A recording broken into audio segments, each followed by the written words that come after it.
I think freedom is the most precious thing you can ever have. Some of you may be displeased when something happened to you in this classroom, something happened to you in life, but you get behind bars, you get behind a fence, you get behind a bayonet, and you think about freedom.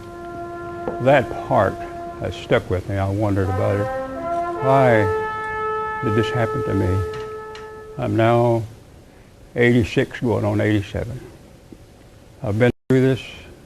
I look back on my life, some of the things that happened, I'm still able to carry on.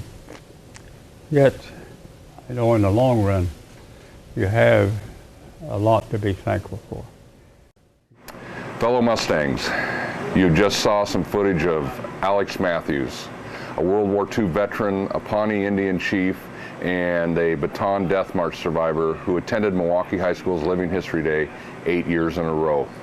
He and his wife, Joyce, were deeply moved and deeply grateful for all we did for him, recognizing, honoring, and thanking him.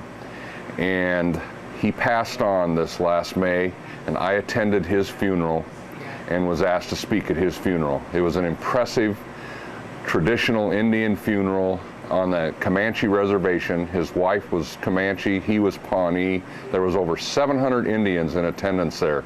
It was very moving, very impressive. At the grave site, they called my name forward and put a blanket over my shoulders. I was told that that's considered one of the highest honors you can achieve from an Indian tribe.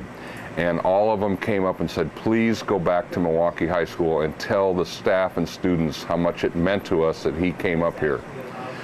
One thing I was disturbed about was there was over 700 people there. It was all Indian tribes, Indian veterans, and I was the only white person. I asked many of them, I said, where are the white veteran organizations?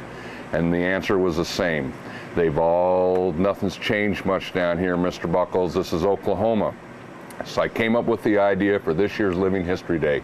What if we brought in Native American veterans from as many tribes as possible? Well, that's what we're doing. So we can do it, we've done it before, and you can do it. It's your turn to step up to the plate if you believe this is gonna be awesome. Let me tell you something, this has never been done before, never. No one has honored Native American veterans like this off their reservation. We get to do it for the first time, Milwaukee High School. This is an unbelievable honor and exciting, it's gonna be awesome.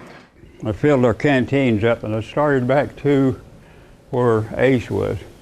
As I walked by there, someone brushed me, and I said, that poor little guy's going to get the heck knocked out. He looked like a Filipino. I hadn't taken a step or two when this fellow, something reached me, turned me around. And this boy who was looking at me, smiling, and I said, hey, I've never seen this. He said, hey, but don't you remember me? I said, no. He said, I'm Philip Coon. He was a Creek tribal member that we had gone to school up there at Lawrence, Kansas together. I said, what are you doing? He said, I was in the 31st Infantry. He said, when the lines broke, they said every man for himself. He said, we just had to find where we could go. So here was something that was unusual, to find two schoolmates mixed up in a deal like that. So we stuck together. From then on, we made this march